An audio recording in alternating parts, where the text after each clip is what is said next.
Which one of these two all-electric SUVs should you buy? Let's find out.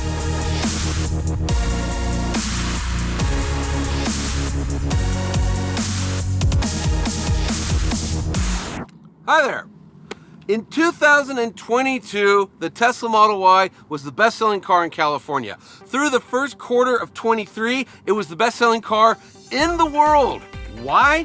Because it does it all. The price is right, it looks pretty good, it's great to drive, it goes far on a single charge, it has tons of storage space, and because of over-the-air updates, the longer you own it, the better it gets. It's a Swiss Army knife. It's also one of the greatest success stories in the history of the car that until now had no real competition. Meet our 2023 MotorTrend SUV of the Year, the Hyundai Ioniq 5. Like the Model Y, this thing stretches the definition of the word SUV. It's quite obviously some sort of funky hatchback, but the important part is that there's finally a real challenger to the Model Y's throne. As far as the design of the Tesla Model Y goes, and I say this to you as a Californian, I'm sick of seeing them. I'm over it. It's ubiquitous. They're everywhere. They only come in 4 colors. Done. That said, if I could rewind my brain a few years to when I first saw it, I might say something like, well, it's got a very angry, fishy face, kind of like a pissed off carp. And because aerodynamics are so important with EVs, they directly translate to range. I think the rear slopes too much. It looks like a porpoise with a bald spot, if that makes any sense. Now, it looks as if that sloping roof cuts off rear headroom and luggage space. It doesn't. There's plenty of room in this thing. You also might be looking at it right now and saying, hey, what's with the green stickers? Well, Tesla has become such an odd company as of late that they got rid of their communications department. They have no marketing, they have no public relations, they have no press fleet. In order to make this video, we had to rent this thing, and the person who owns it enjoys driving by themselves in the carpool lane. That's what these stickers mean. Make of that what you will. Design-wise, the Ioniq 5 is one of the coolest vehicles on Earth. I still can't really believe Hyundai went ahead and built it. It's also much larger in person than you might assume. I remember when I was looking on my phone, I was like, oh, cool, it looks like a Volkswagen, the Mark I Golf Rabbit, the Lancia Delta Integrale, something small and swift, but as you can see, it is a real mid-size SUV.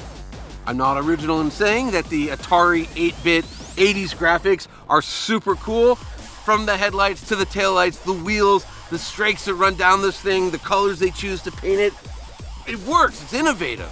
Now, why would Hyundai do something so radical? Because design like this can be transformational. You can become a different brand. Before the Ioniq 5, you thought of Hyundai as like the low-price alternative to a Honda or Toyota, or worse, just kind of a punchline. Build a car that is this cool looking, and it can elevate the entire brand. Tesla interiors in general, and the Model Y specifically, there's a lot of cost cutting taking place here, because what Tesla's done is everything they can get away with legally, they have removed it as a button and shoved it into the screen. Now, if you're into screens, you're gonna love this thing, because this is one of the best screens in the automotive industry. If you like physical buttons, there's a hazard button right here. That's about it. They got some wood, there's leather-like materials. It's just kind of plain Jane. A lot of people say, oh, it's Scandinavian design, but I think there's more to IKEA furniture than this, and I hate IKEA furniture. Also, very worst of all, planet's getting hotter. It's currently 98 degrees out. That's a giant glass roof above my head. If I wasn't wearing a hat, I'd get a sunburn. I hate it. I hate it. I hate it. And that's the Tesla Model Y interior. I'm inside the Hyundai Ioniq 5, checking out its interior, and this interior is much better than the Tesla's because it's not just a giant screen. There's actually stuff everywhere, and it looks cool. Yeah, the screens aren't as feature-rich, and the graphics aren't as sharp as what you have on the Tesla. However, there's 2 of them, so you get more information. Also, you can update this thing over the air, so maybe the software will get better. But much, much more importantly, physical buttons. Volume knob, on, off, I can tune right here. I got my temperature controls, my fan speed, at my fingertips. I don't have to dig into a screen to do the easy stuff that you do constantly. Good job, Hyundai. Also, most importantly, there's a cover over the giant glass roof. I can take my hat off. I'm not burning. Yay! Very cool. Also cool because, you're gonna be charging, you might be sitting in the thing for 30 or 40 minutes. There's relax mode. What's that? You hit a button. Not only does the seat fully recline, but there's a little calf leg rest that pops up. Super cool. Overall, I greatly prefer the Hyundai's interior to that of the Tesla. One of the many things that Tesla will go down in history for is changing people's notion of electric vehicles from being little more than glorified golf carts, a la the Nissan Leaf, to an actual great to drive performance machine. There's many reasons why that's true. The big one is all the weight in these vehicles is underneath your feet, and lowering the center of gravity is a really good thing. Even though this weighs more than a conventional car, the performance is just there. It's inherently great to drive. And this thing has tons of power. It's a regular dual motor, not the performance. It's quick, the steering's great, 3 steering modes, comfort, normal, sport. I'm in comfort, I like it better. They're all pretty good. Grip is great, the brakes are good. The only thing that you can complain about is the ride quality could be better, but you know what? If that's what you have to trade off for this kind of grip, I'll take it. So a number of years ago, Hyundai started hiring up all these former BMW M engineers, and we were like, cool, but the cars still drive like Hyundai. Well, apparently things take time, because now, not only do Hyundai drive pretty well, this thing, the Ioniq 5, drives great. It's just surprising how tossable it is on a twisting road like this. And unlike the Tesla Model Y, you can actually turn the traction control off. Lots of grip, likes to rotate, super fun.